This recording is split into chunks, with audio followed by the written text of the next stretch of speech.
आज हम जानेंगे जैन धर्म का प्रारंभ, जैन धर्म क्या है, जैन धर्म का इतिहास और जैन तीर्थंकरों के बारे में।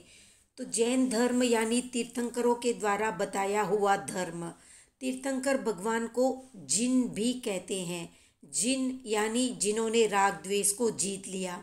जिन या तीर्थंकर भगवान का बताया हुआ धर्म जैन धर्म है और उन्हें मानने वाले जैन कहलाते हैं। जैन धर्म के आदिकर्ता या संस्थापक थे पहले तीर्थंकर भगवान ऋषभ। भगवान ऋषभ के पौत्र मरीचि 24वें तीर्थंकर भगवान महावीर बने। तो भगवान ऋषभ देव, जिन्हें आदिनाथ भी कहा जाता है, वे इस काल चक्र के पहले तीर्थंकर बने और भगवान महावीर अंतिम तीर्थंकर। 10 कोड़ाकोड़ी सागरोपम का एक अवसर्पिणी काल होता है और 10 कोड़ाकोड़ी सागरोपम का एक उत्सर्पिणी काल होता है। दोनों काल चक्र में 24-24 तीर्थंकर होते हैं, अर्थात एक संपूर्ण उत्सर्पिणी और अवसर्पिणी काल चक्र में कुल 48 तीर्थंकर होते हैं। भगवान ऋषभ इस अवसर्पिणी काल के पहले तीर्थंकर हुए तो भगवान महावीर अंतिम तीर्थंकर।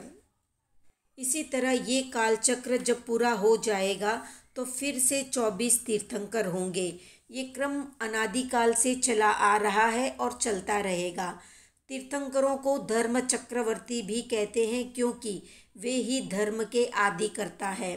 धर्म को बताने वाले, मोक्ष मार्ग को समझाने वाले और संसार के दुखों को उजागर करने वाले होते हैं तीर्थंकर। और तीर्थंकरों द्वारा बताए मार्ग पर चलकर हजारों लाखों लोग मोक्ष मार्ग पर चलते हैं और निर्वाण को प्राप्त होते हैं।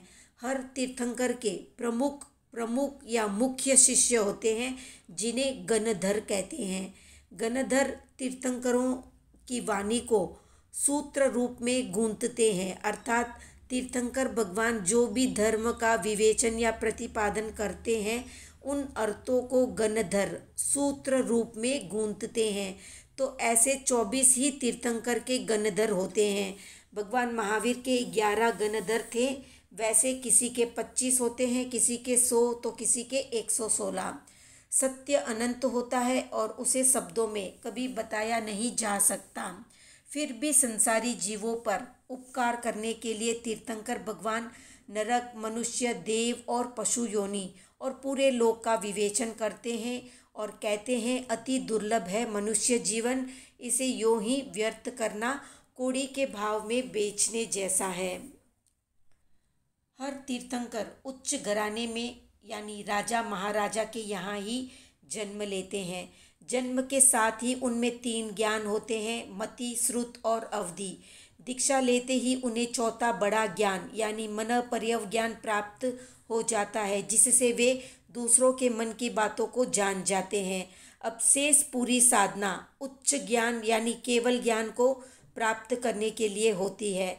केवल ज्ञान के प्राप्त होते ही तीर्थंकर भगवान का पहला प्रवचन होता है और यहीं से धर्म तीर्थ की स्थापना होती है, यानी भगवान का प्रवचन सुनकर साधु साध्वी बनते हैं, दीक्षा लेते हैं और कई श्रावक के नियमों को धारण करते हैं। इस तरह केवल ज्ञान प्राप्ति के बाद तीर्थंकर भगवान ग्रामानुग्राम विचरण करते हुए सिद्ध बुद्ध मुक्त हो जाते हैं और उनके द्वारा प्ररूपित जिन धर्म या जैन धर्म आगे से आगे की पीढ़ियों में फैलता चला जाता है। तो यही है जैन धर्म, यही जैन दीक्षा है, यही जैन धर्म का इतिहास है। तो कितने लोग अपने आप को गर्वित महसूस करते हैं कि वे जैन हैं और उन्हें तीर्थंकरों का शासन मिला है, कमेंट में बताएं। वीडियो पसंद आया तो लाइक, शेयर, सब्सक्राइब करें।